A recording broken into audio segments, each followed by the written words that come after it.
ನಮ್ಮ ಏನಪ್ಪ ಅಂತಂದ್ರೆ ವಿಶೇಷವಾಗಿ ಅಲ್ಲಿ ಇನ್ನೂ ಅನೇಕ ನಾಯಕರು ಬರ್ತಾರೆ, ಅವ್ರ ಮೇಲೆ ದಾಳಿಗಳಾಗಿದ್ದಾವೆ.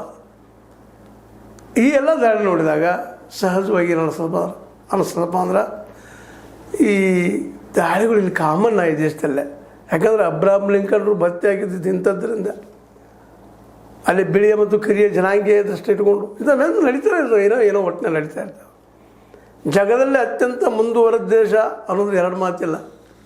ಆದರೆ ಜಗದಲ್ಲಿ ಅತಿ ಹೆಚ್ಚು ಯುದ್ಧ ಮಾಡಿದ ದೇಶ ಇದೆ ಏನಪ್ಪ ಅನ್ನುವಷ್ಟರ ಮಟ್ಟಿಗೆ 250 ವರ್ಷಗಳ ಇತಿಹಾಸದಲ್ಲೇ ಕೇವಲ 20 ವರ್ಷ ಮಾತ್ರ ಯುದ್ಧ ಮಾಡಿದಂದಾಗ ಈ ದೇಶದ ಪ್ರೆಸಿಡೆಂಟ್ಗಳ ಮೇಲೆ ಅನೇಕ ರೀತಿಯ ದಾಳಿಗಳು ವಿರೋಧಗಳು ನಡೀತಾ ಇತ್ತು. ಅದರಲ್ಲೂ ಟ್ರಂಪ್ ಅವ್ರ ಬಗ್ಗೆ ಅಂತೂ ಇದು 5ನೇ ಸಲ ಅಂದಾಗ ಯಾವ ಕಾರಣ?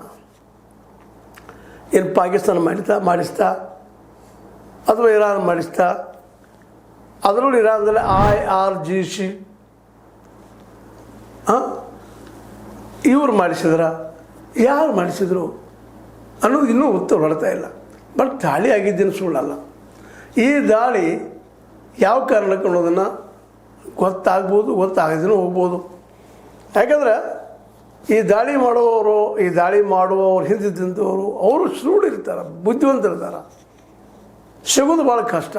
ಆದರೆ ಇದೆಲ್ಲ ಆಗೋದಕ್ಕೆ ಕಾರಣ ಮೋಸ್ಟ್ ಪ್ರೊಬಬ್ಲಿ ಟ್ರಂಪರ ಈ ದೃಢ